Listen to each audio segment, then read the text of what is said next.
Mesdames et messieurs, bonjour et bienvenue sur Info Télévision. Alors, si vous êtes assis, vous êtes bien sur le canal 307. Alors, aujourd'hui, nous sommes à l'émission Talent de femmes. Alors, Talent de femmes, c'est une émission où on déborde d'énergie. Aujourd'hui, on parle de femmes qui font dans la littérature, les femmes pédagogiques.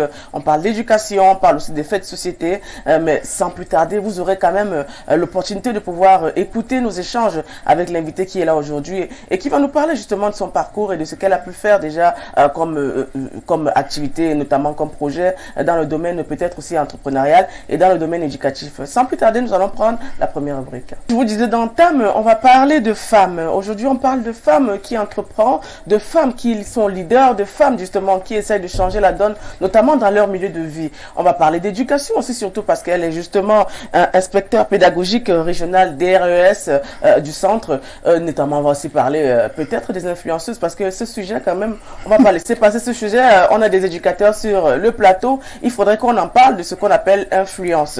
Alors, sans plus tarder, nous allons présenter l'invité. Bonjour, Madame Josémélie Ambadiang. Bonjour, Madame Odile Parra. Très contente d'être là. Merci beaucoup. Ambadiang, c'est un nom d'où Bafia Oui, Gounou Yambassa. Yambassa, ok. Bouraka, à quelques encablures d'Ombessa. D'accord. Ah, c'est le Cameroun qui se retrouve ici sur Info Télévision. On sait quand même que c'est la chaîne du Vivre Ensemble. C'est vrai que c'est toujours un parcours qu'on fait quand on invite justement quelqu'un sur notre plateau. On demande à la personne de se présenter parce que c'est peut-être beaucoup mieux approprié d'une certaine manière de vous faire découvrir aux téléspectateurs qui ne vous connaissent pas. Peut-être moi, je ne vous connais pas réellement. Alors, dites-nous un peu en quelques mots, qui est Madame Josémélie Ambadiang? Josémélie Ambadiang, et j'aime justement la composition de mon nom, comme vous avez dit, la chaîne du Vivre Ensemble. Mon nom parle du Vivre Ensemble parce que Mélie, c'est un nom bamileke de Bamboutos, de Boudambanga, et Ambadiang, c'est le Mbameinubu. Donc, je suis très heureuse d'avoir donné à mes enfants la chance d'être camerounais de différentes origines. Donc, comme je le disais, je suis Mélie Jossé Ambadiang, je suis professeure de lettres françaises à la base, maintenant inspecteur pédagogique régional de français. Je fais dans la critique littéraire avec beaucoup de plaisir ces dernières années. J'accompagne les éditeurs dans la réécriture et dans la correction des textes. Et ces derniers temps, je me suis découverte dans le domaine de l'écriture, en coécriture avec plusieurs auteurs dans des œuvres poétiques et même dans des œuvres de français pédagogique. Et maintenant, j'ai écrit Les Perles de la Nuit, un recueil de poèmes. Les perles de la nuit, on va y revenir. On ne sait pas à quoi servent cette perle de la nuit, mais bon, vous allez nous expliquer certainement, quand même. Certainement. Voilà. C'est vrai que vous avez certainement un parcours atypique parce que là, on voit, vous avez plusieurs casquettes. Vous êtes inspecteur pédagogique, écrivaine, critique littéraire, professeur de français, on ne sait plus quoi d'autre encore. Effectivement.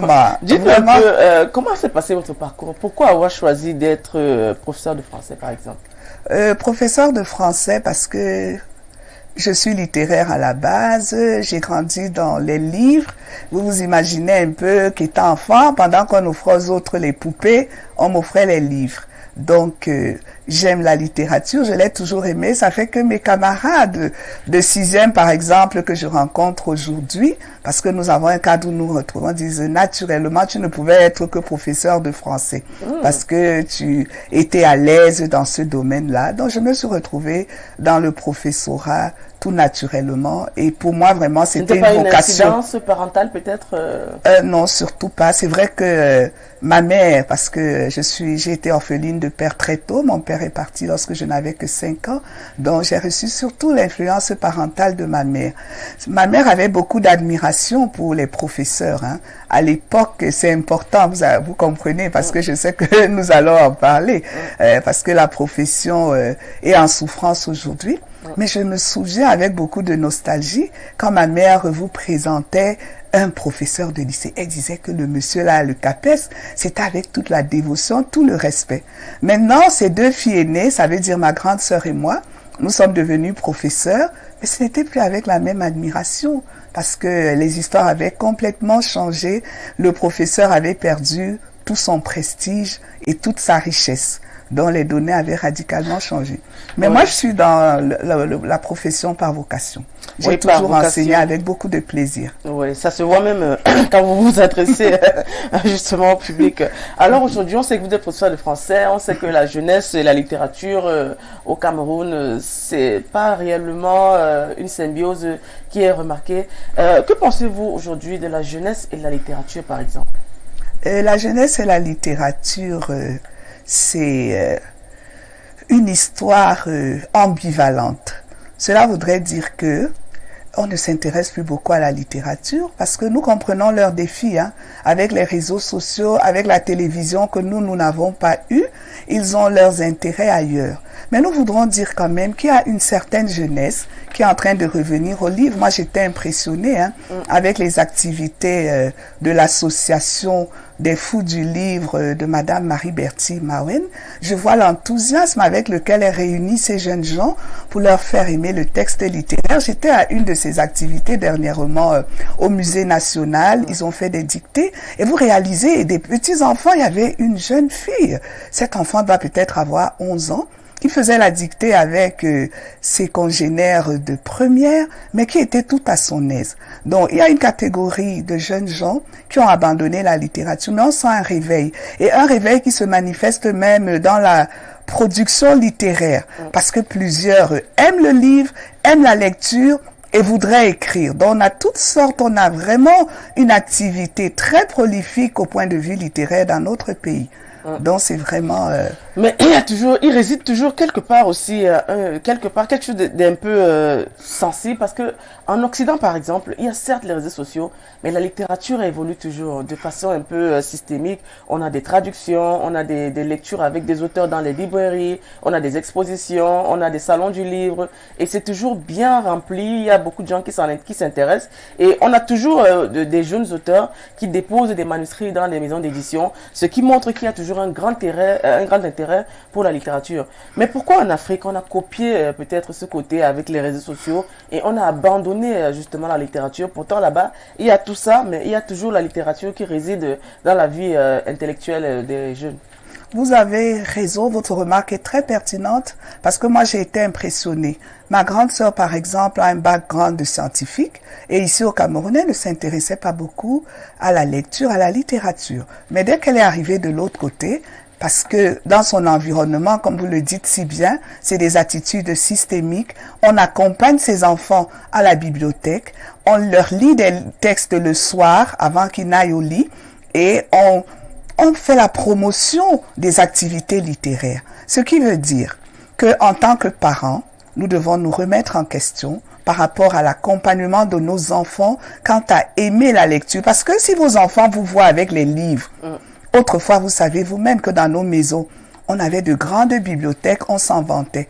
Aujourd'hui, on se vante des dispositifs du numérique que nous avons chez nous, des grandes télévisions, etc.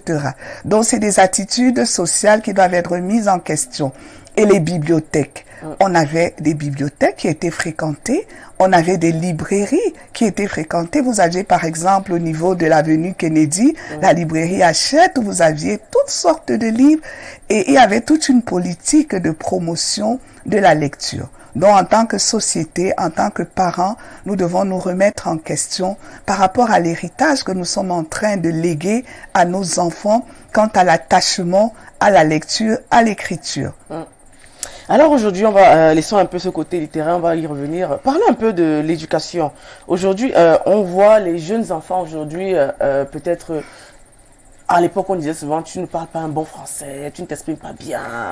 Est-ce qu'aujourd'hui, vous en tant que professeur de français, est-ce qu'il y a une certaine évolution? Est-ce qu'aujourd'hui la langue française est mieux ingérée, bien assimilée par les jeunes? Est-ce que le français dont on est en train de s'exprimer en français, nous sommes là. Je ne vais pas dire que peut-être je parle bien ou mal le français, mais néanmoins c'est la langue de Molière, excusez-moi, qui nous a été enseignée. Est-ce qu'aujourd'hui on peut dire les jeunes Camerounais assimilent bien la langue française?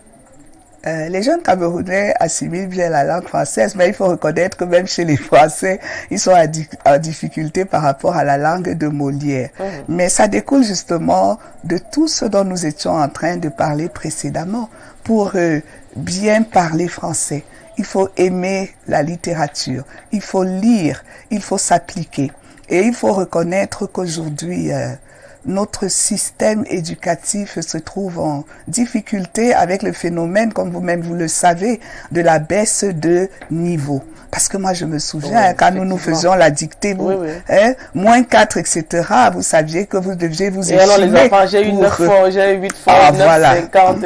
Effectivement, c'est ça. Donc, nous sommes dans une société où la médiocrité a fait son lit et nous le regrettons. C'est vrai qu'on est en train de chercher tous les moyens pour essayer de redonner à notre école ces lettres de noblesse, mais il faut reconnaître que le bateau a pris beaucoup d'eau sur le chemin. Oui, parce qu'il y a des fois, vous assistez même à une soutenance, le président du jury s'arrête, il dit, mais vous avez écrit votre mémoire, mais est-ce que vous l'avez relu, hein? Parce qu'il y a une fois, j'ai assisté à une soutenance il y a quelque temps, le président du jury s'est arrêté, il a dit, bon là, je stoppe parce que c'est illisible ce que je suis en train de lire, je sais pas qui a relu ça, est-ce que vous n'avez pas de relecteur? Pourquoi est-ce qu'on s'exprime autant mal, mais ça ne dit rien à personne, parce que il y a certains, quand tu essaies de leur dire, voilà, on ne dit pas ça en français, ça s'accorde comme ci, comme ça, ils disent, mais est-ce que c'est ma langue, c'est pas ma langue vernaculaire? On est venu nous imposer une langue, est-ce que ça nous intéresse ça? Parce que ce problème revient toujours dans les conversations, même dans les cafés, dans les taxis et tout. On se dit, mais tiens, vous parlez certes bien le français, vous exprimez bien le français, mais est-ce que ça nous est utile actuellement, surtout au Cameroun? Votre question est très pertinente parce que c'est des débats qui nourrissent les conversations dans les châteaux, dans les chaumières, parce que il y a la baisse de niveau et comme on le dit encore, c'est la formation. Il faut revoir le dispositif de formation dès la base, parce que à partir du CE1, à mon époque, vous voyez, je regrette, je suis nostalgique de cette belle époque où on maîtrisait tous les sortilèges de la langue dès le cours élémentaire 1, on maîtrisait l'accord du participe passé très tôt. Et effectivement, puisque je vous disais tout à l'heure que je fais dans la relecture de textes, et vous voyez des doctorants qui ont des difficultés à écrire une phrase française correcte. Maintenant, si vous dites que ce n'est pas votre langue, si vous décidez de parler la langue de l'autre, alors parlez-la comme vous souhaitez qu'on parle la vôtre. Parce que si on se met à parler votre langue maternelle, sans les intonations, sans l'orthographe, sans la phonologie, vous allez être choqué. Donc si vous décidez de parler de la langue des autres, et puis il faut pas partir sur l'utopie, il faut que nous reconnaissions tout simplement qu'au Cameroun, par exemple, nous avons 2 langues officielles, c'est le français et l'anglais, nous avons plus de 300 langues maternelles. Si nous nous retrouvons, vous et moi, et que vous parlez votre bassa, moi je parle le gounou, et la langue c'est pour la communication, il n'y aura pas interintelligibilité. Alors, si on a choisi de parler le français et l'anglais, il faut que nous nous rassurions quand même que nous le fassions bien. J'espère que les Camerounais l'ont bien suivi. On a un professeur de français ici, parce que c'est toujours une phrase qui revient. Est-ce que c'est ma langue? Mais pourquoi vous voulez nous imposer la langue des gens qui viennent des autres? Ce n'est plus l'époque de la colonisation, ce n'est plus. Il y a toujours des prétextes qui sont trouvés, des idées préconçues, des préjugés, entre autres. Ben voilà, écoutez, on va essayer de travailler avec ceux qui veulent travailler aussi. Hein. Bon, on sait que le 20 mars 2022, c'est la journée internationale de la francophonie. Quel est le rapport avec justement les enseignants cette journée, par exemple, de la francophonie? Lors de la journée de la francophonie, les enseignants de français ont de nombreuses activités pour montrer le dynamisme de cette organisation. Et ces dernières années, ce qui est intéressant dans cette francophonie, c'est qu'on part sur le dynamisme de la langue française pour la garder en vie. On tient compte de ces réalités, de ces spécificités dans les différents pôles. On sait qu'au Cameroun, par exemple, nous avons notre camp franglais qui parle de l'appropriation de la langue française, alors que dans les îles là-bas, ils ont le créole où on prend la langue française, on mélange, voilà, avec les parlers locaux, avec le créole ici. Et donc, la francophonie permet justement de mener des activités qui parle non seulement de l'apprentissage de la langue, mais du dynamisme de cette langue partout dans le monde. Mais est-ce que c'est nécessaire au Cameroun, la francophonie, les activités qui concourent autour? C'est vrai qu'il y a des concours de slam, de littérature, de dictée, de diction, comment s'exprimer. Mais est-ce que c'est nécessaire réellement au Cameroun actuellement? C'est nécessaire au Cameroun puisque vous avez décidé au Cameroun, vous savez que nous sommes une république et dans notre république, nous avons 2 langues officielles, le français et l'anglais, ce qui veut dire que c'est important de se pencher sur la francophonie, sur ces activités, jusqu'au jour où nous allons nous débarrasser du joug colonial et décider peut-être d'adopter le Fulfulde, d'adopter le Ngimban ou une autre de nos langues, hein, comme langue officielle. Mais on a au Sénégal, par exemple, le Wolof qui est très parlé. Voilà, c'est la langue officielle actuellement aujourd'hui. Effectivement, parce que ils n'ont pas autant de langues que nous. Nous avons un problème. Nous avons plus de Lingala, 300 langues. Ouais. Voilà. Mais on peut partir sur des langues véhiculaires qui regroupent le plus grand nombre possible de locuteurs. Maintenant, au Cameroun, il faut qu'on réfléchisse, qu'on se mette ensemble. Et aujourd'hui, nous sommes très contents par le fait qu'on enseigne les langues nationales dans nos programmes, dans nos lycées, les langues qui sont le plus standardisées, comme les Wondo, le Boulou, le Douala, le Ngimban et le Gomela, toutes ces langues-là, on les enseigne progressivement à nos enfants. Et ça, c'est très intéressant. Oui, c'est pour ne pas peut-être pas perdre l'identité, le processus identitaire, parce que des jeunes enfants, par exemple, ils naissent dans des grandes métropoles, mais ils ne vont pas dans les villages et n'ont pas justement ce lien avec leurs ancêtres, leur lien culturel. Peut-être avec ça, on pourra retrouver peut-être cette identité qui est souvent tant recherchée. Alors, on sait que vous êtes enseignant de français aujourd'hui. Non, il faut que nous restions sur cette histoire d'identité. Oui. C'est très important, c'est des sujets qui m'intéressent parce que j'aime l'enracinement culturel. Oui. À l'heure où on parle du village planétaire, si nous devons être présents au rendez-vous du donner et du recevoir, comme le prônait si bien Sédar Senghor, il faut que nous soyons d'abord enracinés dans notre propre culture avant d'aller à la rencontre de l'autre. Parce que quand l'autre va apporter sa culture, ses réalités, qu'est-ce que nous aurons, nous, à apporter? Surtout qu'aujourd'hui, avec toutes les déviances que nous avons sur la Terre, nous avons par exemple une question comme celle de l'homosexualité. Ouais. C'est une question très importante. Ouais.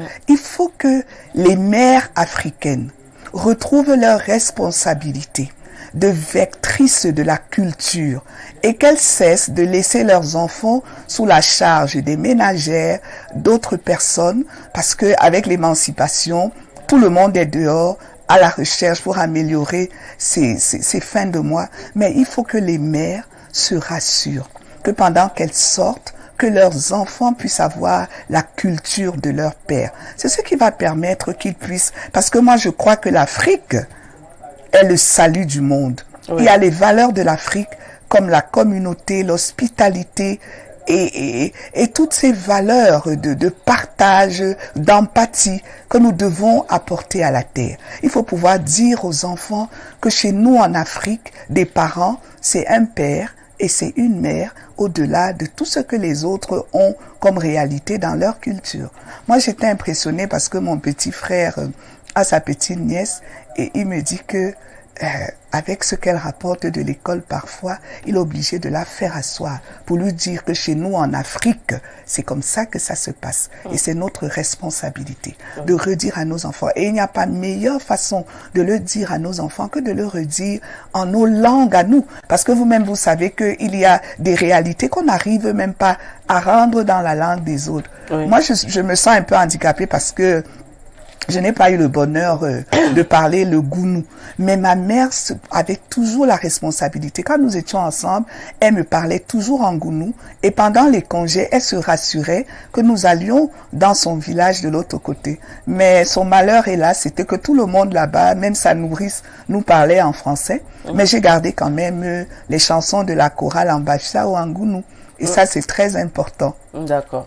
Alors, c'est vrai qu'il faut garder cette identité, mais aujourd'hui, c'est la faute peut-être à qui, on peut le dire, aux parents, qui n'en prennent pas aux enfants à pouvoir garder, retenir leur culture. Parce que vous voyez, il y a des jeunes enfants, par exemple, qui naissent en Occident et qui, à un certain moment donné de leur vie, quand ils évoluent, ils sont perdus parce qu'on leur rappelle toujours que vous êtes africain. Et ils ne connaissent pas l'Afrique. Alors là, il y a une perte d'identité et peut-être une perturbation mentale, psychologique et même psychique. Des fois.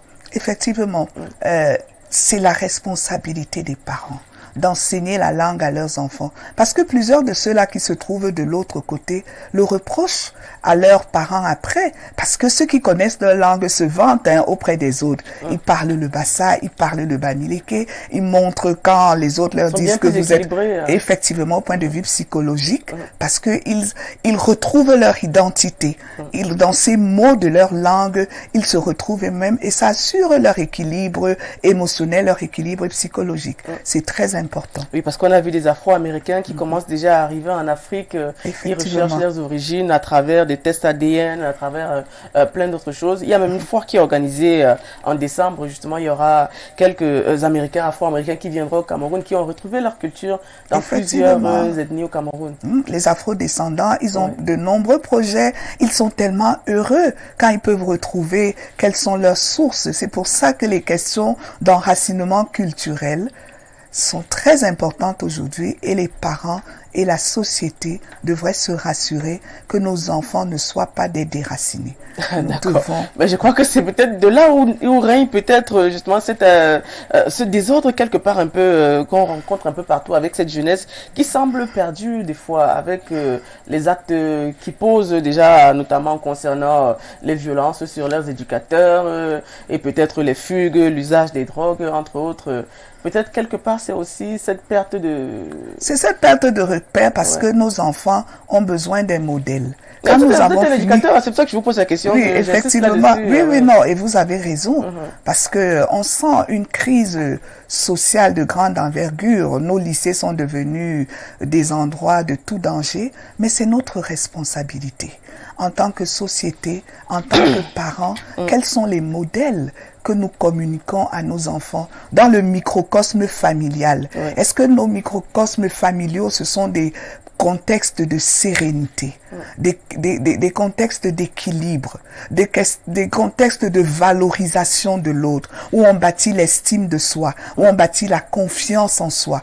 Parce que si vous êtes en guerre au-dedans, vous ne pourrez que créer la guerre autour de vous. Mais si dans votre environnement, vous avez appris l'équilibre, vous avez appris la tranquillité, vous avez appris l'harmonie, ce n'est pas dehors que vous allez redevenir violent. Donc les parents ont une grande responsabilité de créer un environnement où les enfants peuvent grandir dans la sérénité, dans la valorisation de soi, dans le respect de l'individu, dans l'empathie, dans la générosité. Et c'est ce qui nous manque beaucoup. Oui, il y a des fois aussi, c'est vrai qu'il y a eu les cas où on a vu des jeunes enfants mettre la main sur leurs enseignants, poignarder entre autres, on va pas revenir là-dessus. Mais des fois, les parents rejettent aussi la faute aux éducateurs et les éducateurs font pareil, ils rejettent la faute aux parents. Pourquoi justement chacun ne veut pas prendre la responsabilité d'avoir abandonné l'enfant? C'est trop facile de rejeter la responsabilité sur les éducateurs parce que l'enfant apprend à la maison la morale, les valeurs, et à l'école, ce sont les connaissances plus théoriques. C'est vrai que nous souhaitons donner l'éducation aux enfants, mais la première responsabilité des parents, depuis le berceau, c'est de communiquer les valeurs aux enfants. En fait, quand les enfants sont confiés aux enseignants, ils ont déjà un certain âge. On commence à domestiquer un enfant dès le premier jour. J'ai eu une mère très rigoureuse et je suis éternellement reconnaissante à ma chère maman pour toute la rigueur dans l'éducation. Parce que elle nous a appris les valeurs d'intégrité, de respect, d'autorité, de travail dur dès le berceau. Et c'est ces valeurs que naturellement, moi, je vais communiquer à mes enfants, à mes petits-enfants. C'est important de savoir que les parents ont une responsabilité vis-à-vis de leurs enfants. Et ils ne peuvent pas livrer leurs enfants qui sont le fruit de leur souffrance à des étrangers, parce qu'au-delà des éducateurs, c'est des étrangers dont les parents, les enseignants ne peuvent que renforcer ce qui a déjà commencé à la maison. Donc, c'est trop facile. Les parents doivent prendre ne va pas finir aujourd'hui. Hein? Oui, ça c'est sûr. On va lire un premier message. José Méli, qu'est-ce que vous pensez de la circulaire du 22 avril 2022 prise par les politiques relatives à la gestion des grossesses en milieu scolaire? Quel type de rapport, selon vous, devrait exister entre les parents et leurs enfants sur les questions de santé de reproduction de l'adolescent? comment, en tant qu'écrivaine, pensez-vous que les familles pourraient gérer les cas de déviance sexuelle, entre parenthèses, homosexualité déjà avérée par leur progéniture? Là, c'est 3 questions. Ouais. Et Question ça vient très... de l'écrivaine Fleur de Lys. Oh, Fleur de Lys, c'est gentil. Un coucou, Fleur de Lys. Vos questions sont tellement pertinentes. Ouais. C'est la femme intellectuelle qui réfléchit sur les problématiques sociales. Je voudrais dire que cette circulaire-là est très bienvenue parce que les parents et les filles subissaient comme une injustice de savoir que la fille devait abandonner l'école pendant que peut-être le géniteur de l'enfant qui était peut-être son camarade continuait tranquillement dans son cycle scolaire. Donc que maintenant cette injustice soit réparée et que les jeunes filles puissent suivre leur cursus scolaire sans grande perturbation, c'est un texte qui est vraiment la bienvenue. D'accord. Quel type de rapport, selon vous, devrait exister entre les parents et leurs enfants sur les questions de santé de reproduction de l'adolescent? Très important. On devrait instituer dans les familles des rapports de convivialité, de partage. Il faut que les enfants puissent venir exprimer leurs préoccupations à leurs parents. C'est vrai, nos sociétés sont très tabous. Moi, ma mère ne m'en avait jamais parlé, mais moi, j'ai rattrapé ça avec mes filles. Parce qu'il ne faut pas que d'autres personnes mal intentionnées leur parlent de ces questions qui sont pourtant fondamentales. Les parents doivent apprendre à parler de sexualité, de reproduction à leurs enfants. Il faut que quand une fille... Mais il y a souvent une certaine gêne quand même. Quand non, ça c'est sûr. Mais il faut accepter de faire le pas. La fille ou bien le jeune garçon à vouloir essayer non, pas du tout. Non, pas du tout. Il faut savoir parler avec beaucoup de pédagogie, avec beaucoup de... c'est vrai qu'on aimerait souvent se faire accompagner par des professionnels, mais les parents doivent être les premiers éducateurs de l'enfant. C'est dire combien c'est important d'instituer dans l'environnement familial un climat de convivialité, un climat de confiance. Mais il faut l'avouer quand même, la période adolescent, c'est quand même une période difficile pour les jeunes enfants. C'est une période qui découvrent une sexualité différente aussi. Effectivement, c'est pour ça que les enfants, ils se sentent en insécurité et ils ont besoin de nous. Ils ont besoin qu'on leur parle, comme à des grandes personnes, et qu'on leur explique ces questions de la vie. Avant qu'en classe, parce que maintenant ils ont dans le programme des cours de santé de reproduction, mais à la maison, les parents, les mamans devraient parler à leurs filles et les hommes à leurs garçons des questions de sexualité. C'est très important. Aujourd'hui, dans un environnement qui est devenu de plus en plus agressif. Parce que si nous ne le faisons pas dans nos maisons, il y aura les pédophiles du coin qui vont le leur dire autrement, avec une information complètement biaisée qui sera tout à leur avantage. Donc, nous avons la responsabilité d'aborder ces questions sociales dans un climat apaisé, dans un climat de confiance avec nos enfants. Bon, comment en tant qu'écrivain pensez-vous que les familles pourraient gérer les cas de déviance sexuelle, entre parenthèses homosexualité, déjà avérés par leur progéniture? En tant qu'écrivaine, surtout en tant que parent, moi j'ai eu l'occasion, quand j'étais professeur encore, d'aborder ces questions-là avec mes élèves, par exemple, de terminale. Ils étaient tellement révoltés. Et il y a certains qui disaient, Madame, si mon enfant est homosexuel, je le tue. Vous voyez, et c'est comme ça que plusieurs d'entre nous, nous faisons des déclarations. Non, on ne tue pas son enfant parce qu'il est devenu homosexuel.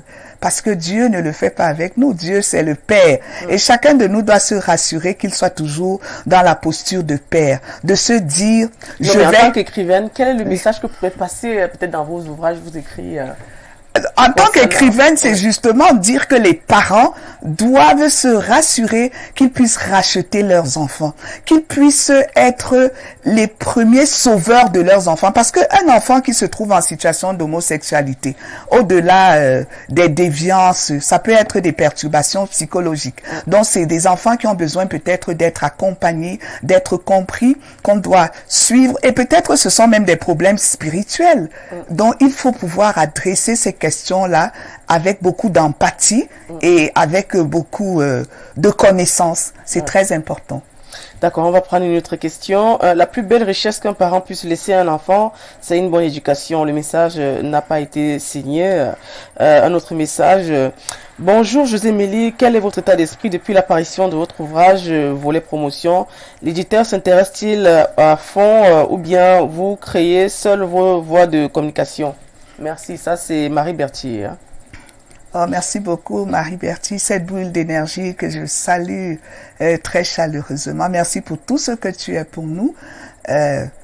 Depuis, je me dis que en tant qu'écrivain, j'ai accompli ma destinée, ce que je devrais faire en publiant Les Perles de la Nuit, parce que c'est un devoir de mémoire. J'évoque mes souvenirs d'enfance, je parle de mes parents, je parle de mon enfance à Tinga, du lycée Leclerc, de ma jeunesse. Je célèbre Dieu, je parle de la résilience avec Boris Cyrulnik qui nous apprend qu'au-delà des contrariétés du chemin, nous pouvons décider d'en faire des sources de joie, des sources de formation. Donc n'importe comment, je sens que je suis en train d'accomplir ma destinée. Maintenant, par rapport à la vulgarisation, ce n'est pas facile quand on publie un compte d'auteur. L'éditeur ne se sent pas toute la responsabilité nécessaire. Mais je voudrais dire que l'association des Fous du Livre m'a beaucoup apporté dans la promotion de cet ouvrage parce que la coordonnatrice nous a organisé une très belle dédicace à l'Institut Goethe, à Nadine Kenge, Adèle Baha et moi. C'était des moments où l'œuvre a pu se faire connaître et nous sommes passés dans des chaînes de radio et c'est la poursuite encore, ce qui fait que je me retrouve ici avec vous aujourd'hui au DIL. Donc, la promotion a été prise en charge surtout par l'association des Fous du Livre et par notre entre-gens personnel. Alors, c'est vrai qu'on parle de livres, on va y arriver, on va y revenir. Parlez-nous aujourd'hui des dérives de la jeunesse avec les réseaux sociaux, les jeunes filles, peut-être qui s'adonnent aux vidéos. Parce que j'aime toujours revenir là-dessus. Et puis, vous êtes éducateur, hein, c'est aussi votre domaine. Pourquoi aujourd'hui on trouve une jeunesse autant déviante, mais qui quelque part n'est même pas si mal entourée, parce qu'il y a des jeunes très intelligents, mais les actes qu'ils posent nous laissent se poser des questions sur ce qui n'a pas marché, notamment concernant l'éducation à la maison, à l'école, peut-être dans la société. On va redire la même chose 1000 fois. Moi, je dis et je redis que la responsabilité, notre responsabilité en tant que parents, en tant que membre d'une famille, en tant que société, en tant que pouvoir public, quelles sont les valeurs que nous communiquons aux enfants? Si les valeurs, c'est les valeurs de futilité, des valeurs de légèreté, des valeurs d'accumulation de richesses, et sans aucun contenu à l'intérieur. Si on montre aux femmes qu'elles sont des bouquets de fleurs et qu'elles doivent surtout s'occuper de leur apparence extérieure, au lieu de s'autonomiser dans la tête et de savoir que elles sont des reines, elles sont des grandes dames et qu'elles n'ont pas besoin de devenir des choses qui, avec les phénomènes des influenceuses, qui exhibent des voitures, des villas, etc. Il faut comprendre que il y a des valeurs plus élevées que ça. Il faut former les enfants à comprendre que les choses qui passent, vanité des vanités. Il y a des questions d'éternité qu'il faut tenir en compte absolument. Voilà, on va prendre un message. Comment communiquer avec un enfant ayant déjà des comportements déviants, surtout les filles petites de pubertoire? Oh, merci beaucoup. Un enfant qui a un comportement déjà déviant a besoin d'amour, a besoin de compréhension, n'a pas besoin d'être stigmatisé, n'a pas besoin d'être rejeté, mais a besoin d'être compris. Pas aller sur la complaisance, mais montrer à un enfant qu'au-delà de tout ce qu'il fait, il est aimé de façon inconditionnelle. Parce que cette sécurité intérieure permet qu'on puisse se récupérer très facilement, même un enfant déviant. Toujours partir sur un langage plein d'amour, plein d'empathie. Parce que nous-mêmes, quand nous nous remettons en question, nous voyons que nous avons des faiblesses, nous avons des inconsistances, nous ne sommes pas des anges. Mais il a fallu peut-être la patience de quelqu'un qui nous a aimés, la patience d'un parent attentionné, la patience d'un pasteur, d'un coach pour nous remettre sur la voie. Pourquoi est-ce que nous n'allons pas manifester l'amour de Dieu inconditionnel, parce que l'autre casquette, c'est que moi-même je suis une chrétienne engagée et je crois beaucoup que parce que Dieu nous aime de façon inconditionnelle, nous devons être capables d'accompagner ces enfants en difficulté, parce que ce sont des enfants en difficulté. Et quand nous allons voir, nous allons réaliser que nous sommes responsables. Si notre environnement est plein de sécurité, est plein de valorisation de l'autre, les enfants auront de la peine à être déviants. Et si notre société a des valeurs d'empathie, de solidarité, de bienveillance, les enfants auront des difficultés à se retrouver. Donc nous devons chaque fois nous remettre en question et nous dire quelle est ma part de responsabilité pour rendre cette société plus agréable. Ce monde qui est devenu si agressif, mieux vivable. Quand je vois la Info TV pour le vivre ensemble, je me sens juste à mon aise. Quelles sont les conditions que nous pouvons réunir ensemble pour que nous puissions vivre dans la sérénité et que nous ne puissions pas toujours être dans l'agressivité. C'est comme entre nous les femmes. Je vous regarde là aujourd'hui, nous ne nous sommes jamais vus et puis vous dites que cette femme, je ne l'aime pas. On va sur la rivalité pour rien. Alors qu'on peut se dire que Adèle, elle a un joli nez et que moi j'ai des jolies oreilles. Comment on peut se mettre ensemble pour créer? Parce que chacun a un talent, a un don qu'il peut mettre pour bâtir l'édifice social. Nous allons toujours aller sur la complémentarité et non pas sur l'agressivité. C'est comme ça, comme les rapports entre hommes et femmes. Ça sert à rien. Bon, on a toujours dit l'union fait la force. Mais là, aujourd'hui, c'est votre côté peut-être religieux qui parle, parce qu'on parle justement de complaisance, de gratitude, justement de toujours rester ensemble. Alors aujourd'hui, il y a des dérives chez les jeunes, mais il y a aussi le problème des OTS. Je ne sais pas si vous avez entendu parler, forcément, oui aussi. Alors, je vous vois sourire là. Alors, quel est votre avis face aux revendications de vos confrères, de vos collègues? Les OTS, on a trop supporté, on a trop souffert. Je voudrais dire que c'est des revendications qui sont très légitimes quand vous connaissez la place centrale de l'enseignant dans le socle social. Il y a des professions comme ça qu'on devrait valoriser. Et il faut dire que notre société a mal dans cette... je pense à moi, hein, quand en 1993, là, il y avait eu la coupure de salaire. Donc, j'avais besoin d'un compte à la SGBC, c'était la banque de ma mère. Nous y sommes rendus et comme j'avais peut-être 70 000 de salaire, on a dit que je ne pouvais pas avoir un compte. Ma mère a dit, quoi? Est-ce qu'il y a A3 dans ce pays? Ma fille en a 2 et elle est incapable d'avoir un compte bancaire. C'est pour dire quoi? Que l'enseignant a perdu vraiment de sa valeur dans notre société et que ces gens, qu'est-ce qu'ils revendiquent? L'amélioration des conditions de vie, la régularisation de leur statut, les textes d'application.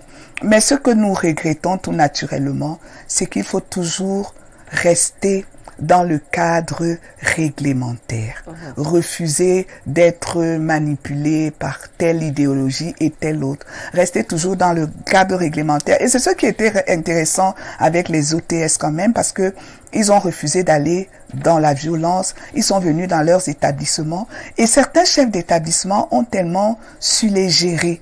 Parce que je suis allée dans un établissement en tant qu'inspecteur, et il y a un proviseur qui a dit à ces enseignants, je vous comprends parfaitement. Et vous savez, nous tous, nous sommes des OTS. Mais au-delà de vos revendications, ces enfants qui nous ont été confiés, ce sont nos enfants.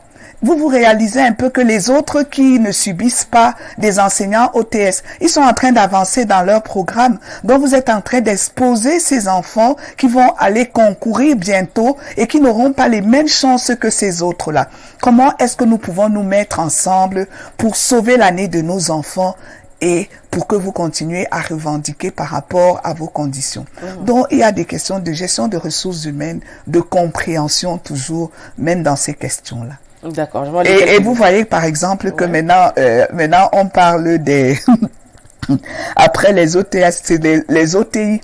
On dit que le revers des OTS, c'est que maintenant, on remet sur la table un texte qui était quand même là. Demander les états généraux, notamment pour faire le statut de l'enseignant. Effectivement. Ouais. Mais, et là, on remet sur la table des textes qui étaient prévus quand même depuis longtemps, à savoir que pour revoir le statut de l'enseignant, il faut voir le recrutement dans la fonction publique pour améliorer leurs conditions. Et maintenant, on dit qu'on ne va plus intégrer les enseignants à la sortie de l'école. Voilà. Et maintenant, on dit que le gouvernement a répondu par OTI. On a trop intégré, ça suffit maintenant. Et ça crée d'autres frustrations. Ça, on ne sait pas si on va s'en sortir. Hein? On va s'en sortir. Dieu va nous aider. D'accord. En ce qui concerne les ETS, l'enseignement est le pilier d'une nation, car sans l'éducation, aucune nation ne peut proposer. Bon, ça, c'est un message qui a été signé, peut-être un conseil. Bonjour, José Mélie. Alors, je voudrais savoir pour vous, que faire pour amener un enfant sur le droit chemin en cas de déviance juvénile? Richard Amogo Samuel. Il revient encore là-dessus. On en a suffisamment parlé. Oui. Comment faire pour amener un enfant? Il faut faire parler l'enfant. Parce que parfois, nos sociétés ont des problèmes de communication. Pourquoi est-ce qu'on en est arrivé là? Pourquoi cet enfant est devenu déviant? Peut-être il y a des frustrations à l'intérieur. Il a subi des désespoirs, des brisures, même des cassures d'amour, des déceptions amoureuses. Et cet enfant a certainement besoin d'un adulte qui va lui prêter une oreille attentive, une oreille pleine de solidarité et lui donner des conseils appropriés et l'accompagner parce que c'est un processus difficile. Quand vous êtes déjà allé trop loin, il ne faut pas donner les conseils et l'abandonner sur le chemin, mais il faut lui tenir la main pendant qu'il est en train de revenir et l'accompagner dans le retour à la normalité après la marginalité. Bon, on a reçu un cours de thérapie avec le professeur. Vous jouez aussi le rôle de psychologue, peut-être pour enfants. Alors, on sait que le 23 avril 2022, c'est la journée mondiale du livre et du droit d'auteur. Alors, qu'est-ce qui a été prévu, selon vous, avec votre association? Notre association a célébré le droit d'auteur de façon magistrale parce que nous avons eu plein d'activités au Musée national avec les éditeurs, avec les écrivains et même avant cela, justement, la dédicace était dans toutes ces activités qui étaient prévues. Les éditeurs, les écrivains se sont retrouvés ensemble et ont partagé sur les réalités, les difficultés de leur métier et se sont fait expliquer les textes qui régissent maintenant toutes ces questions d'art, parce qu'il faut reconnaître qu'il y a quand même des avancées dans les régulations quant à l'encadrement de toutes ces activités artistiques, parce que ça allait dans tous les sens entre la Sociladra et les autres qui revendiquaient ci et ça. Oui, la Sociladra, il faudrait qu'on revienne là-dessus, parce qu'il y a beaucoup d'écrivains, d'auteurs qui se disent un peu délaissés par la Sociladra,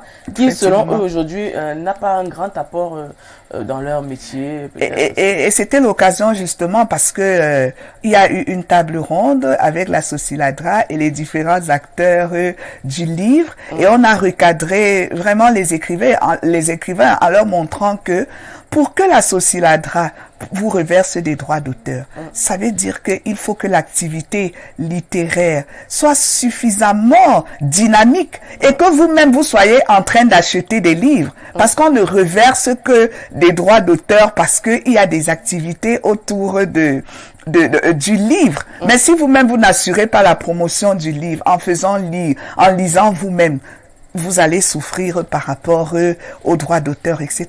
Donc, nous sommes en route et je crois que les choses vont bien se porter bientôt, pendant que chacun prend ses responsabilités. Moi, je vois que là, vous défendez beaucoup la Sociladra, hein, parce qu'il y a beaucoup d'écrivains qui ont justement des plaintes, notamment concernant la gestion de la Sociladra, qui ne se retrouvent pas avec les droits d'auteur, les droits voisins, entre autres. Bon, ils ont besoin de se rapprocher de la Sociladra, parce que ce jour-là, nous avions justement le directeur de la Sociladra, nous avions le directeur du livre, nous avions le responsable, le professeur Vunda Etoa, qui ont entretenu les écrivains sur la réalité du droit d'auteur pour leur montrer que il ne faut pas beaucoup rêver. Notre société n'est pas aussi dynamique que les grandes nations où l'écrivain peut vivre des droits d'auteur, etc. Parce que combien de personnes achètent le livre? Donc, il ne faut pas aller sur des rêves et sur des utopies. Donc, ce n'est pas une question de soutenir vraiment la Sociladra, mais de nous ramener. Parce que même j'aurais été contente de devenir riche à partir de mes productions littéraires. Mais il faut dire que nos sociétés ont besoin d'avancer encore. Alors, vous faites dans la littérature aussi, on peut vous poser la question à savoir pourquoi avoir choisi la littérature comme exutoire et quelle est justement l'option pour la jeunesse aujourd'hui avec la littérature?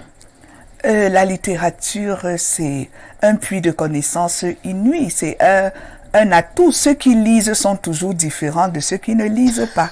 Et c'est pour ça qu'on connaît bien ce dicton. Si tu veux cacher quelque chose au noir, mets-le dans le livre. Et parce que les autres disent que la science se trouve dans les livres et quand vous ne lisez pas, vous vous mettez un peu en marge. Donc, la littérature, personnellement, ça permet déjà d'exprimer ses émotions, de voyager, de se retrouver dans une communauté avec d'autres personnes qui partagent la même passion.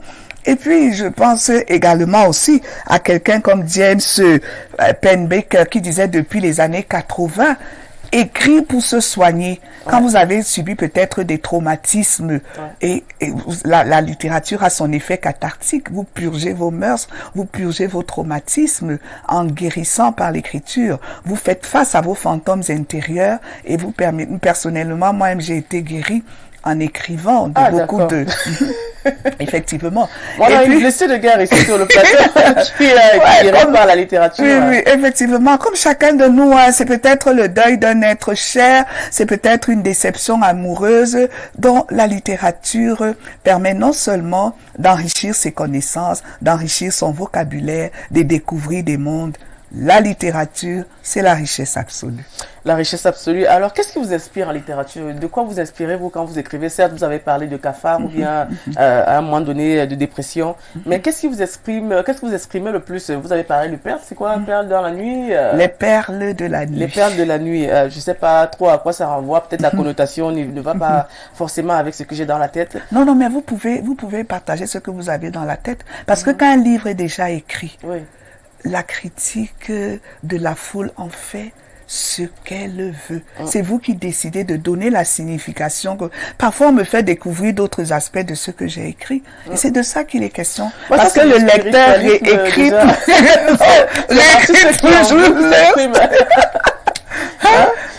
Tout ce qui est en vous qui s'exprime. Bon, ok, je vous dis alors ce que vous allez me dire si c'est ce à quoi vous pensez. Les perles de la nuit, c'est quoi? C'est que la nuit, c'est tous les traumatismes par lesquels nous sommes passés, les traumatismes du chemin.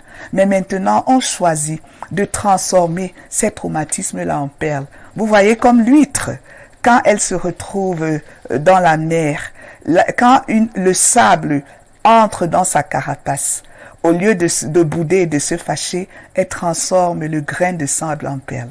C'est de ça qu'il est question. Choisir de transformer les souffrances du chemin, les contrariétés en puissance de vie. Et c'est pour ça que je disais que j'aime beaucoup le psychopédagogue Boris Cyrulnik, qui a perdu ses parents avec la guerre de 1942, qui s'est retrouvé à 6 ans tout seul, mais qui est parti de là pour donner à sa vie toute une autre dimension. Maintenant, il a aidé des milliers de personnes avec son concept de résilience, à partir de ses blessures personnelles.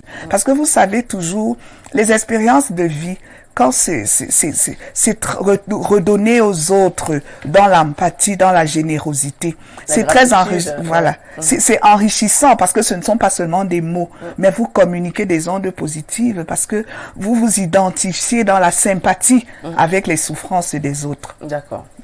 Oui, c'est vrai que tu as parlé de perles de la nuit, mais de quoi parle exactement le livre? C'est ce que je veux savoir. Les perles de la nuit, c'est un recueil de poèmes qui parle de mon enfance, qui célèbre mon enfance, qui célèbre Dieu, qui célèbre le Cameroun, qui célèbre Yaoundé, qui célèbre l'enrichissement culturel, parce qu'il y a des termes justement dans ce livre en gounou, ma langue natale, les mots que j'ai pu attraper, qui célèbrent la vie, notre responsabilité au monde, les choses simples de la vie. Parce qu'il y a par exemple un poème dans ce texte, La bouteille, dont on admire la beauté de la bouteille, et pour dire simplement que la vie est déjà trop compliquée. Il ne faut pas cela compliquer davantage. Allez sur les plaisirs simples. Si vous ne pouvez pas aller à New York, allez ici à côté à Itokos et mangez un bon poisson. Les influenceurs qui montrent que c'est mieux de voyager en jet privé, avoir des sacs Hermès, Chanel et tout ça. Non, surtout pas. Chacun a sa destinée, chacun a son histoire.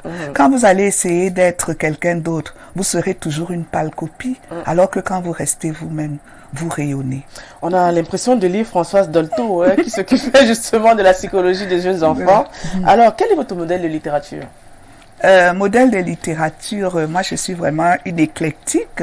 J'ai, en tant que professeur de français, vous vous imaginez, j'ai lu du Zola, j'ai lu du Victor Hugo, j'ai lu du Senghor, j'ai lu du Mvin, j'ai lu du Prévert.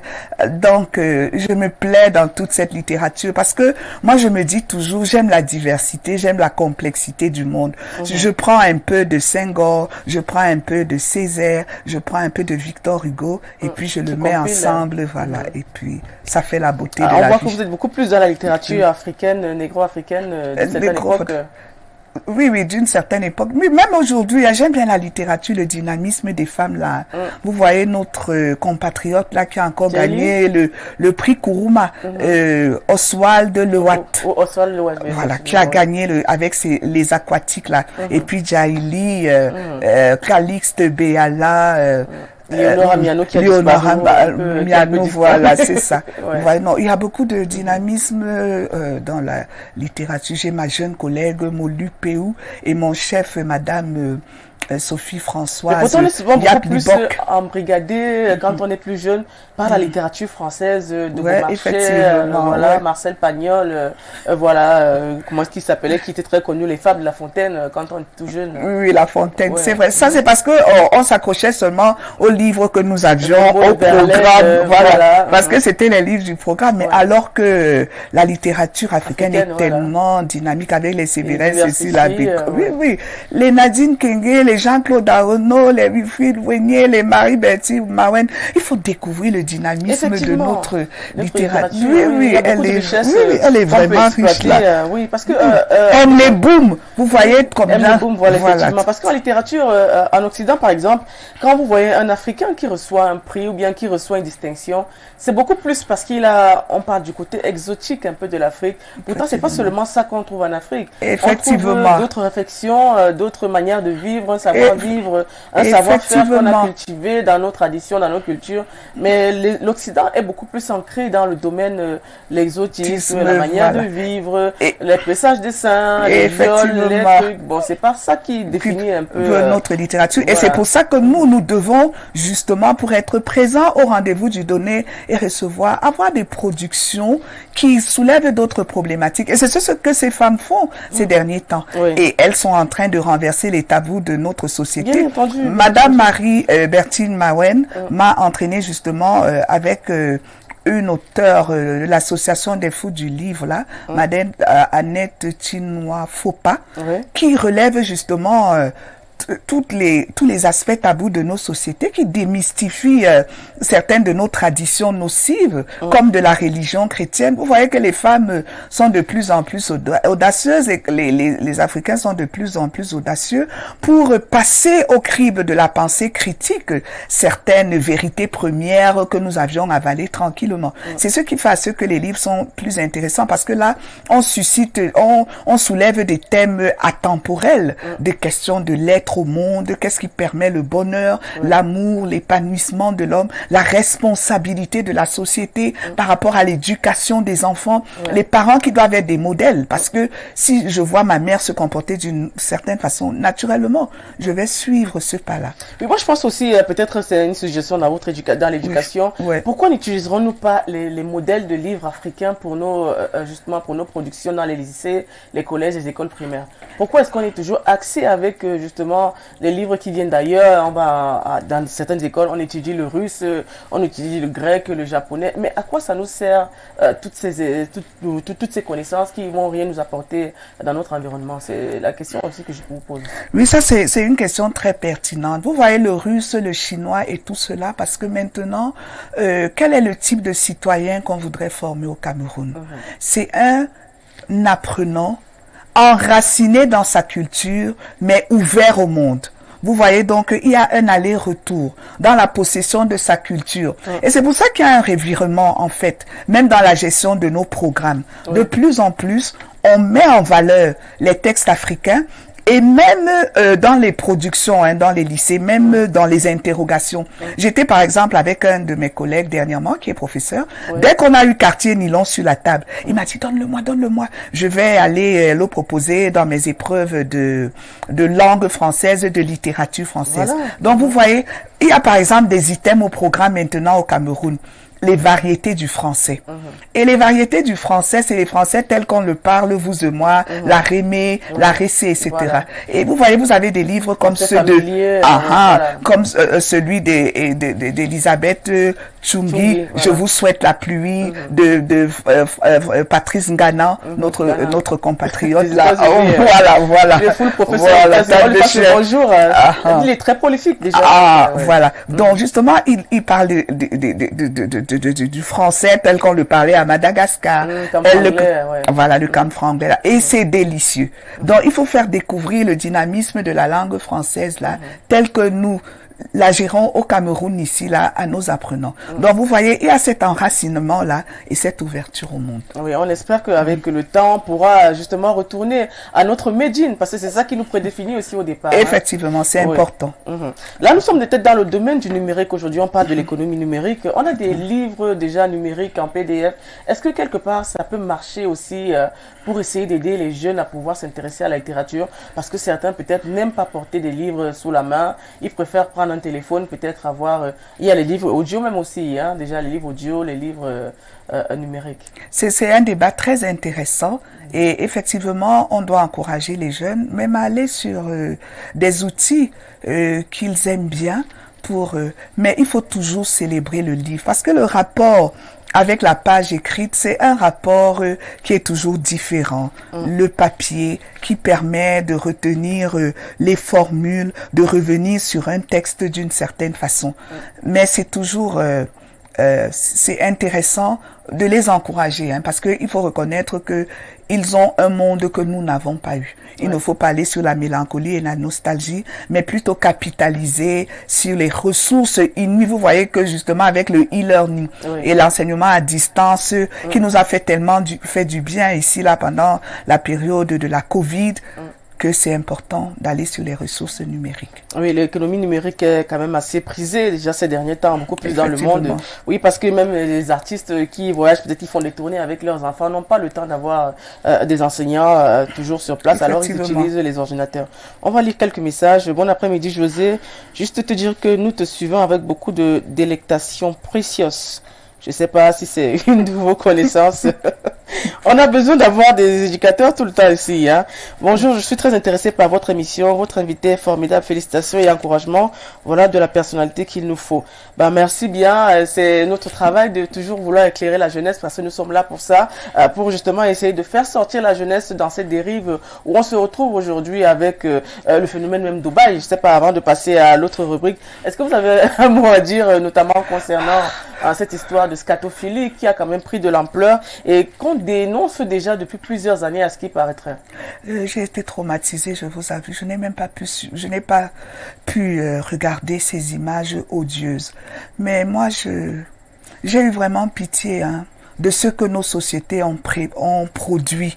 Vous voyez, parce que nous faisons beaucoup de pression sur nos filles, sur nos sœurs. Tu vois la fille de la voisine, elle a construit une maison à sa mère, elle nous donne l'argent tout le temps, toi tu fais quoi ici? Et finalement, nos sœurs s'exposent à n'importe quoi pour aller dans des paradis qui sont vraiment de rêve, alors que on ne peut jamais assez célébrer le travail dur. Le travail dur, la patience, la persévérance, l'endurance. Il faut refuser les chemins faciles d'enrichissement et éviter que nos sociétés deviennent des sociétés tellement matérialistes qu'on oublie les valeurs. Alors, on va prendre une dernière question. On a le thème du 20 mai, on sort quand même du cinquantenaire. Force de défense et de sécurité au service du peuple pour la préservation de la paix sociale et la cohésion nationale, gage de l'émergence du Cameroun. Alors, que pensez-vous de ce thème? On va quand même parler de ça quand même. Vous êtes camerounaise comme moi, on fête le 5 Non, non, avril. c'est un thème très intéressant parce que les forces de défense et les populations se mettent ensemble pour l'émergence du Cameroun. C'est fantastique parce que il y a eu un désamour à un moment entre les forces de défense et les citoyens parce qu'on allait toujours sur leurs exactions, ce qui n'est pas normal parce que dans chaque famille, il y a des moutons noirs. On ne va pas se concentrer sur les exactions pour ne pas reconnaître tous les sacrifices consentis par nos forces de défense au front de guerre, dans notre sécurité ici sur place, dans la circulation. Et moi, j'aime tellement cette armée de métiers que nous avons aujourd'hui, avec des ingénieurs, voilà, des ingénieurs, voilà, toutes les réalisations du génie militaire. Et aujourd'hui, les hôpitaux militaires sont nos plateaux techniques les meilleurs. Quand vous voyez, oui, je ne sais pas si c'est parce que ils ont plein de mutilés de guerre, mais vraiment. Il faut que nous laissions de côté vraiment nos querelles pour nous mettre ensemble pendant que nous sommes agressés de l'extérieur et que l'armée et la nation puissent se réconcilier et mettre les ressources ensemble pour l'émergence. Moi, je crois que c'est un thème très intéressant. Il est vraiment bienvenu. Alors, il y a une question aussi. Pourquoi certains parents n'usent pas de leurs autorités pour remettre leurs enfants sur le droit chemin? On regrette, c'est les influences de la société occidentale. On parle des droits de l'enfant, on parle de la liberté, etc. Et c'est dangereux parce que ce n'est pas normal. Je vais toujours revenir sur la Bible, le grand livre qui dit de ne surtout pas épargner la verge à l'enfant et de conduire l'enfant sur la voie qu'il doit suivre pour que quand il sera grand, il ne s'en éloigne pas. Il ne faut pas que nous nous laissions emporter par les progrès de la société occidentale. Parce que moi je dis, et je redis encore que l'Afrique c'est le salut du monde. Et il faut donc que les parents puissent prendre leurs responsabilités pour éduquer leurs enfants selon la bonne voie. Prenons peut-être le cas d'un parent qui est perturbé. Comment ça se passe?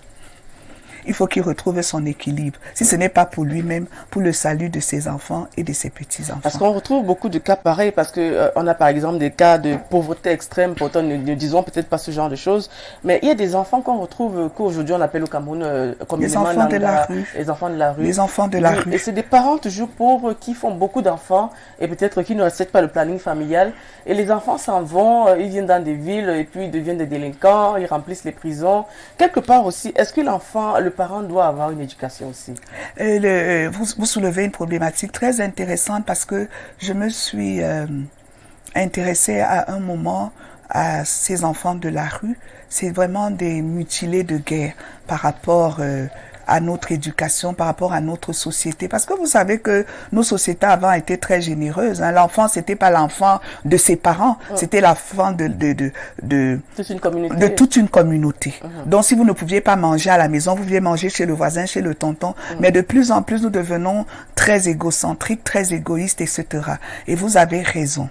Les parents ont besoin d'être éduqués. Si vous n'avez pas suffisamment de moyens, vous ne devez pas faire beaucoup d'enfants qui vont être finalement exposés à toutes sortes de pauvreté et exposés à tous ces psychopathes qu'on trouve là dans la pédophilie qui vont utiliser vos enfants comme des objets sexuels parce qu'ils ont des besoins réels, des besoins de subsistance dont les parents, c'est pour ça que je dis que non seulement en tant que parents mais en tant que société, nous avons des responsabilités. On doit accompagner les populations à leur dire que vraiment il faut la parentalité responsable pour que les enfants ne soient pas, ils n'ont pas demandé à être là. Donc nous sommes responsables de leur accorder quand même l'avenir le meilleur. Alors, on est dans ce cours d'éducation qui semble très intéressant au vu des messages qui arrivent. L'émission est appréciée. Mais on va passer maintenant à la deuxième phase qui est la phase de découverte. Alors, on est à la deuxième phase, la phase de découverte, où on va vous montrer quelques vidéos, n'est-ce pas, de vos proches qui parlent un peu de vous, de Madame Mélie. Alors, sans plus tarder, on va prendre la première vidéo. José Mélie, inspecteur pédagogique régional de français pour la région du Centre, a longtemps cheminé, n'est-ce pas, dans le métier. D'abord enseignante, ensuite animateur pédagogique et plus d'une fois déjà inspecteur pédagogique de français dans les régions du Cameroun. C'est une collaboratrice au sein de la sous-section française pour la grande inspection LAL, pour le centre. Il ne pourrait pas mieux m'arriver lorsque je suis arrivé dans cette administration parce qu'elle m'a pris sous son aile. Et entre deux descentes sur le terrain, elle me rappelait à chaque fois, peut-être pas rappelée, elle me disait qu'elle avait d'autres activités annexes. Donc, je n'ai pas été surpris, n'est-ce pas, de voir la sortie de cet ouvrage, ce joli recueil de poèmes, comme son nom l'indique, les perles de la nuit. José Mélie, c'est une perle. Une perle pourquoi? Parce que c'est quelqu'un sur le plan professionnel qui est très sérieuse. Quelquefois, on n'oubliera pas cet aspect-là un peu maternel avec ses différents collaborateurs. Mais, comme je disais tantôt, c'est une perle. Et ce n'est pas surprenant que l'on retrouve ce titre pour cet ouvrage-là. C'est une perle pourquoi? Parce que si je peux oser une interprétation, le texte de José Mélie apparaît comme une lueur, comme son nom l'indique, une lueur qui vient apporter, faire la lumière dans ce monde, apporter de la joie, de la chaleur dans ce monde qui est fait de tant de tempêtes d'ambition. Et ce que je peux lui souhaiter, c'est bon vent. Cet ouvrage, je sais, c'est le premier. Sûrement, il y en a d'autres qui sont en gestation. Et je lui souhaite une carrière fructueuse et bon vent. Alors, on a votre jeune collègue qui parle de vous, de votre ouvrage, de votre comportement au bureau, du côté maternel, surtout professionnel. Oh, ça m'émeut parce que je ne m'attendais pas à ça. Oui, c'est mon jeune collègue, Monsieur Pamchungi Hervé. C'est vrai, on descend ensemble dans les établissements. Ça fait chaud au cœur. Merci beaucoup, Hervé. Merci beaucoup. Voilà, on va prendre, n'est-ce pas, la seconde vidéo maintenant. Oui, José Mélie, qu'est-ce que je peux dire de toi quand tu me regardes dans les yeux? Tout simplement que tu es une femme merveilleuse. Une femme digne de ce nom. Parce que même dans la famille, même avec les enfants, même avec ton cher époux, c'est cette femme douce que nous connaissons. C'est cette maman extraordinaire que Dieu nous a donnée et qui est en plus très pieuse, même au niveau de l'église dynamique. Une femme, le mot me manque vraiment pour te qualifier. Parce que ce sourire que je connais, qu'il te reste à jamais. Et que le Seigneur continue à te fortifier dans tes missions, dans tes objectifs, dans tes projets. Parce que cette femme qui sait dire des choses profondes, qui sait parler de manière profonde, avec beaucoup de pudeur et de réserve, qui sait tenir compte de l'autre, qui pense au bien-être des autres, vraiment, nous rendons grâce à Dieu de nous l'avoir donné.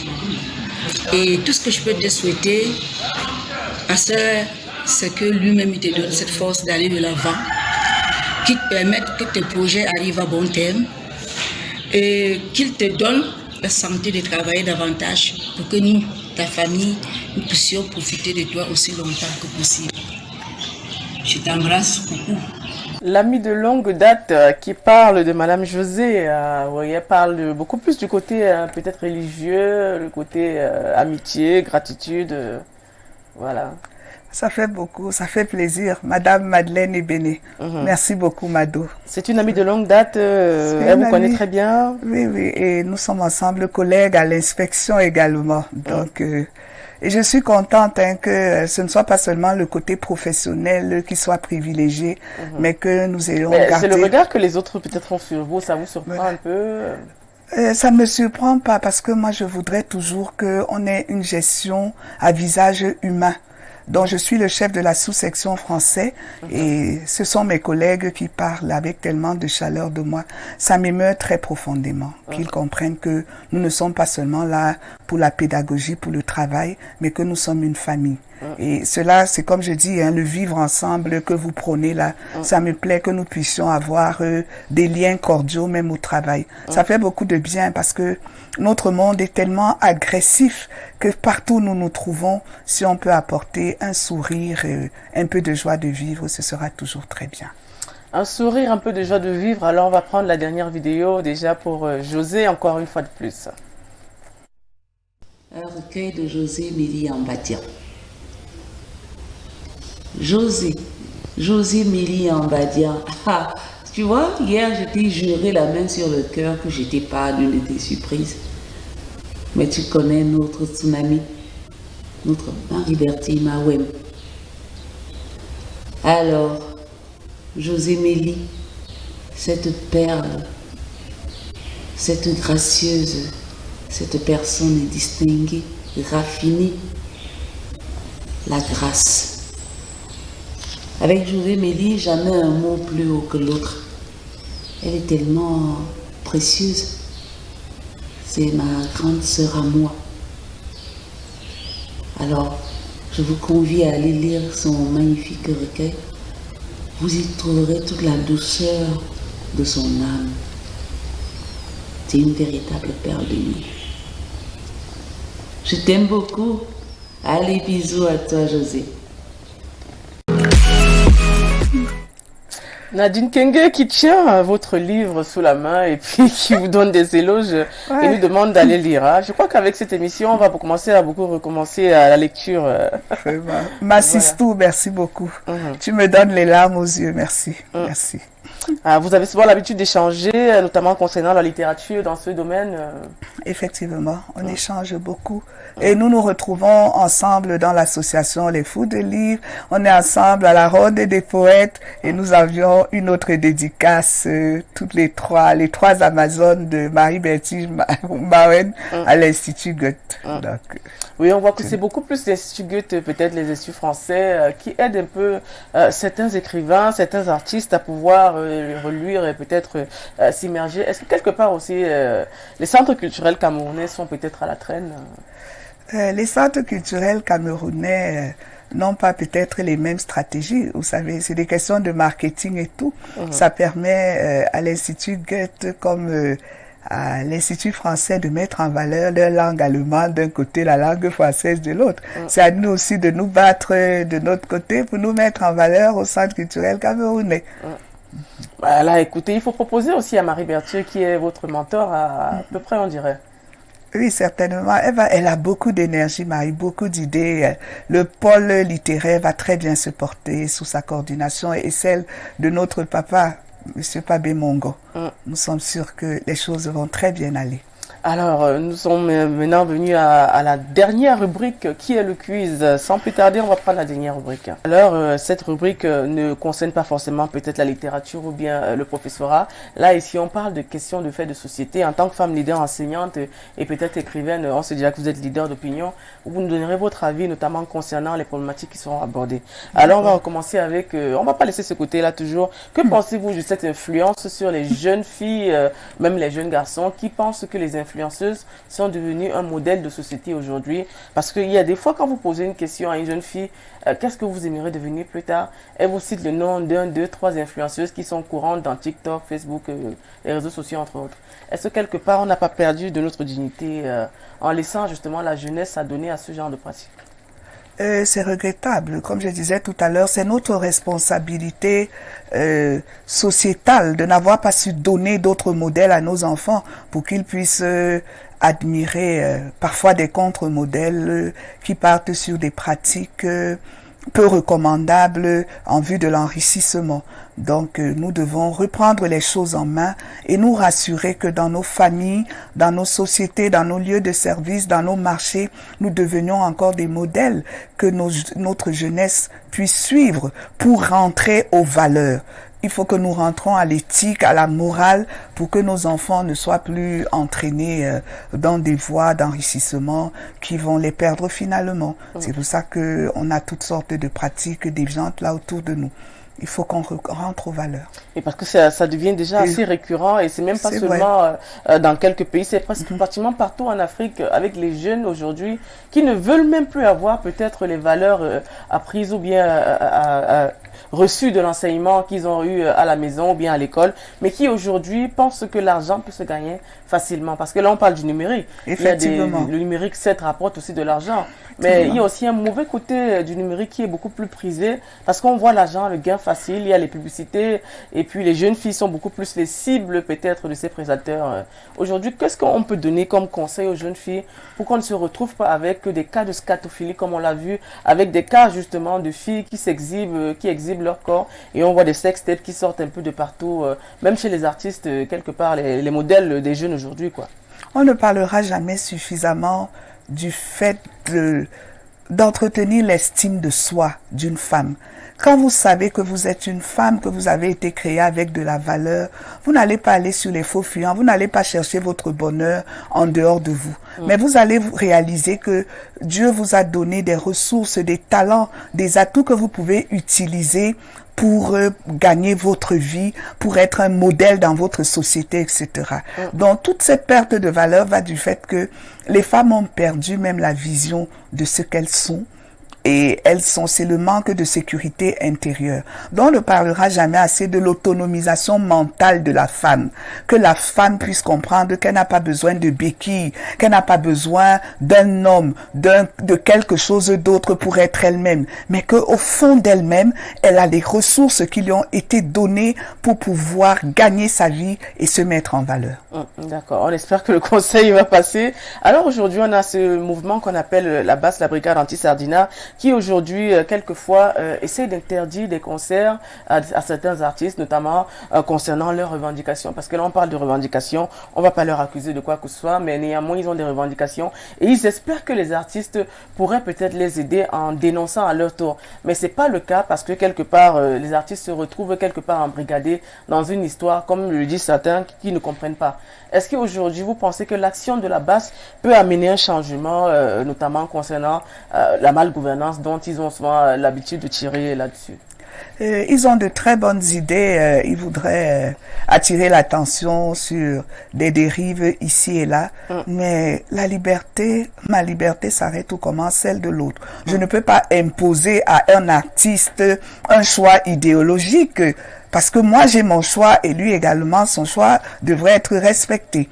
Donc, qu'ils utilisent tous les moyens réglementaires qu'ils veulent, les moyens légaux pour exprimer leur souffrance intérieure, leur révolte, leur indignation. Ça leur est permis, mais qu'ils respectent la liberté des autres et qu'ils n'imposent pas des choix aux autres. C'est important. D'accord. Alors aujourd'hui, on voit des jeunes filles, on va toujours rester dans ce domaine, hein, des jeunes filles, des jeunes garçons qui ont des tatouages, des piercings. Quelquefois, dans certaines revues que j'ai eu l'habitude de feuilleter ou bien peut-être de découvrir, on parle justement de manque de confiance en soi, de complexe. Ceux qui ont l'habitude d'user des tatouages. Mais aujourd'hui, on dit que le tatouage et le piercing, quelque part, c'est être victime de la mode. Est-ce que vous avez cet avis, notamment concernant ce genre de pratique? Effectivement, au-delà du manque de confiance en soi, c'est suivre moutonnièrement les fonctionnements des autres, cela parle d'un vide à l'intérieur. Donc nous devons travailler à ce que nos enfants, nos filles et nous-mêmes, que nous soyons des êtres sécures. Parce que quand vous connaissez qui vous êtes et que vous assumez votre responsabilité en tant qu'être au monde, vous n'aurez pas besoin de prendre des chemins pour des béquilles, pour vous donner de la valeur. Et c'est ça. Plusieurs, c'est vraiment les phénomènes de mode. Mes amis ont ça et on va trouver que je suis faible, que je suis old fashion. Donc, il faut que je fasse ci, que je fasse ça. Donc, il faut éviter de suivre moutonnièrement les autres et pouvoir avoir une personnalité. Moi, je dis tout le temps que Dieu nous a créés avec tellement de diversité. Chacun a sa part à apporter à la terre. Faut pas suivre les autres de façon moutonnière. Oh, d'accord. Alors, aujourd'hui, on voit des jeunes personnes ou bien même des personnes des âges moyens qui, aujourd'hui, en arrivent à changer de patronyme. vous êtes né avec un nom qu'on vous a donné. Aujourd'hui, ça ne vous plaît pas quand vous grandissez. Vous dites, mais pourquoi mon père m'a donné un nom pareil? Est-ce que quelque part, ce nom n'est pas influent sur ma personne? Parce qu'il y a beaucoup d'influences qui sont beaucoup plus notées dans le domaine africain. On dit, voilà, si on te donne un certain nom, ça va influer sur ta vie, ton comportement. Alors, il y a des gens qui changent de patronyme. Êtes-vous pour ou contre? C'est une question très importante parce que le nom définit la personne, hein, parce que Dieu a créé le monde par le verbe. Donc, quand on vous dit, par exemple, on vous nomme, par exemple, Vanity, comme j'ai vu, par exemple, des gens qui donnent ce genre de prénom à leur fille. Il y a des noms qui sont dangereux. Et on vous donne peut-être le nom du sorcier de votre famille, d'une personne qui n'a pas eu d'enfant, etc. Et moi, parce que je fais dans l'accompagnement spirituel, je suis responsable des femmes dans mon église, j'écoute beaucoup les gens. Et les gens ont été influencés par les noms qu'ils portent. Donc, moi, je crois que on peut changer son nom pour se rassurer que, parce que même dans la Bible, vous voyez, les noms ont été changés. Jacob, qui était l'escroc, a été changé en Israël. Parce que c'est important le nom que l'on porte. Donc, si vous changez votre patronyme parce que vous vous sentez mal à l'aise, moi, je crois que c'est des choix qu'on devrait respecter. Oui, parce qu'il y a justement, c'est un questionnement qui est toujours remis sur la table avec le changement de patronyme.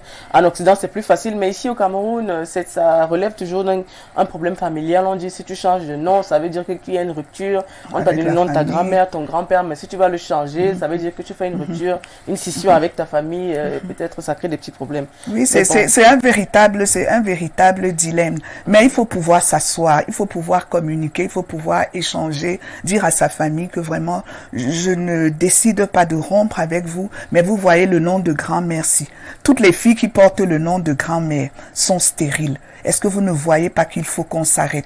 C'est de ça que nous parlions là tout à l'heure, avec des traditions qui sont parfois nocives. Il faut que nous ayons le courage d'interroger nos traditions, de conserver celles qui permettent d'avancer, celles qui contribuent au bonheur de la société, des individus, et de mettre de côté celles qui sont destructives. Quand on voit par exemple certaines coutumes de veuvage, etc., comme celle que Madame Barra dénonce dans Illusion du bonheur.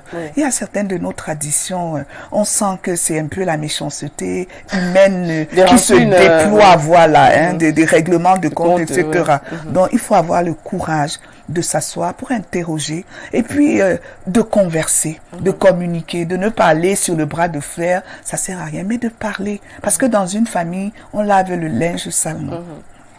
D'accord, on espère que certaines familles auront compris déjà ce dilemme. Alors on parle de féminisme ici, c'est vrai qu'on a évoqué ça un peu légèrement. Que pensez-vous du féminisme au Cameroun? Le féminisme au Cameroun prend de l'ampleur. On le voit dans la célébration de la fête la journée des droits des femmes. La journée des droits de femmes. Les femmes en font une fête. Mais ce n'est pas une fête, c'est la réflexion pour voir jusqu'où on est arrivé par rapport aux questions du genre. Est-ce que la femme s'est autonomisée mentalement pour comprendre sa valeur, pour ne pas aller sur la confrontation avec l'homme? Parce que moi, je ne crois pas au féminisme. Je ne crois pas que la femme doit être l'égale de l'homme. Ce n'était pas prévu au début, ce ne sera jamais prévu. Non, mais on parle beaucoup d'égalité des chances aussi, non? Égalité des chances. Oui, non, on est d'accord avec l'égalité des chances, mais surtout pas de confrontation et de rivalité, parce que c'est la complémentarité, parce que l'homme et la femme sont différents de façon naturelle, comme le dit si bien dans son joli livre là, les hommes viennent de Mars et les femmes de Vénus. Voilà, nous sommes constitués différemment, donc on n'a pas besoin d'aller sur la confrontation. Égalité de chances, lui donner la possibilité à la femme d'être épanouie, refuser les violences faites aux femmes que nous connaissons, que ce soit dans les lieux des services, les injustices, les stigmatisations, comme le cas des jeunes filles avec les grossesses qui étaient mis au banc tandis que le jeune homme avait l'occasion de continuer. Et même ce que nous faisons dans nos maisons, que le garçon puisse aller jouer toute la journée au ballon et que la fille reste à la cuisine toute la journée. Et dans certaines sociétés, même à un certain âge, elle est obligée de se marier, d'abandonner son école. Tu es formée pour être l'épouse de quelqu'un. Ce n'est pas normal. Là, c'est la féministe qui parle sur le plateau. Alors, on va prendre une dernière préoccupation. Alors, le monde fait part aujourd'hui de ce phénomène de vie chère. Le panier de la ménagère n'arrive pas à être géré au Cameroun. Même déjà, on en parle beaucoup avec le ministre du Commerce qui est tout le temps interpellé. Qu'avez-vous comme réaction face à justement ces revendications des Camerounais, citoyens camerounais, notamment concernant, c'est vrai qu'on a parlé de la guerre contre l'Ukraine, mais aujourd'hui, ce n'est plus ça. C'est un phénomène même mondial aujourd'hui. Oui, moi, je me demande ce qui se passe, hein, parce que quand vous allez au marché, moi, j'étais au marché aujourd'hui, tous les prix ont grimpé. Moi, je dis, attendez, avant, c'était la guerre en Ukraine, mais maintenant, il y a un problème. Et il faut qu'on le voie très sérieusement, parce que je crois que le ministère du Commerce fait beaucoup d'efforts, mais il n'arrive même plus à gérer tout ce qui se passe dans les marchés. Donc, il faut que les pouvoirs publics s'attellent à voir à quel niveau la machine s'est complètement déglinguée. Parce que nos marchés sont devenus mondial, hein, parce qu'on parle aussi même en Europe, même aux États-Unis, en Asie, ce phénomène est devenu effectivement, on est dans une conjoncture mondiale difficile. Maintenant, il faut voir comment trouver des solutions sur place pour que les pauvres ne souffrent de souffrir davantage. Ouais. Effectivement, ça c'est. Maintenant, j'ai goûté avec beaucoup de plaisir le pain à la patate que on a. Il faut que nous revenions à développer vraiment le Made in Cameroun. Et l'un des problèmes, c'est qu'il faut que chacun de nous, en tant que Camerounais, comprenne que ce n'est pas seulement au pouvoir public de développer le Made in Cameroun. Pour que le Made in Cameroun fonctionne et prospère, il faut que nous-mêmes, nous acceptions de consommer camerounais. Qu'au lieu d'aller toujours faire les courses à Paris, New York et dans les magasins UP qui nous servent au-delà d'être des êtres du village planétaire, que nous mettions en valeur quand même les richesses inouïes dont Dieu a comblé notre beau pays. Ah, surtout l'Afrique, hein, parce que c'est vrai que vous parlez beaucoup de l'Afrique dans vos propos. Déjà, on arrive déjà au terme de l'émission. Mais avant de partir face à la caméra, quel est le conseil que vous donneriez aux jeunes femmes? Vous êtes enseignante, aux jeunes apprenants, et justement, notamment concernant les activités livresques dont vous vous mêlez avec les fous du livre et Marie Berti. Quels sont les conseils que vous donneriez face à la caméra? On vous regarde. Qu'est-ce que je peux dire aux jeunes gens? Je voudrais leur dire que la vie est belle et qu'ils ne doivent pas se laisser décourager par la conjoncture difficile et qu'ils doivent se donner de la valeur. Que Dieu a bien fait le monde, il a donné à chacun de nous un don, un talent, et chacun doit se donner les moyens de mettre en valeur ses dons et ses talents. Et que notre bonheur, ce n'est pas la responsabilité de quelqu'un d'autre. Vous devez vous dire que vous avez tous les moyens de vous mettre en valeur. Maintenant, en ce qui concerne l'écriture, la lecture, je vous encourage à lire. Vous avez un puits de connaissances inouï pour vous développer à tous les niveaux en aimant lire. Et puis, comme ça, vous pourrez vous découvrir des talents d'écrivain et vous serez comme les Jaili Amal, les Le Watt, Oswald, les Emily Boom et les autres qui font notre fierté aujourd'hui. Donc, beaucoup de courage. Nos sociétés sont devenues agressives. Ne vous laissez pas emporter par l'enrichissement facile. Le travail, c'est la force. Et l'Afrique, c'est le salut du monde. Il faut croire en vous. Et quand vous allez de l'autre côté, revenez développer notre pays en ramenant la science, comme nous le disait si bien Cheikh Hamidou Kane dans l'aventure ambiguë. Et surtout, ne pas vivre seulement pour l'ici et maintenant, pour demain et pour l'éternité. Être prêt chaque jour en ayant fait la paix avec soi-même, avec son voisin et avec Dieu, c'est très important. Merci, c'était très enrichissant. L'Afrique est le salut du monde. C'est ce qu'on retient de vous et de votre passage ici sur Info Télévision. Merci d'être passé chez nous, Madame José. C'est un réel plaisir. J'ai passé de beaux moments avec vous. On n'a même pas envie de terminer. C'est très vite passé. Moi, je me disais 1h30, c'est beaucoup, mais là, vous m'avez fait passer de très beaux moments. C'est l'écrivain qui parlait, c'est l'enseignant qui parlait, c'est la pédagogue qui parlait. On a toujours beaucoup à dire quand il faut parler d'éducation. Merci de nous avoir suivis. On vous dit merci. On restez sur la suite des programmes d'Info Télévision. On remercie toute l'équipe technique qui s'est pliée en 4, la supervision générale de Nevin. Portez-vous bien. On se dit à dimanche prochain et surtout soyez sages.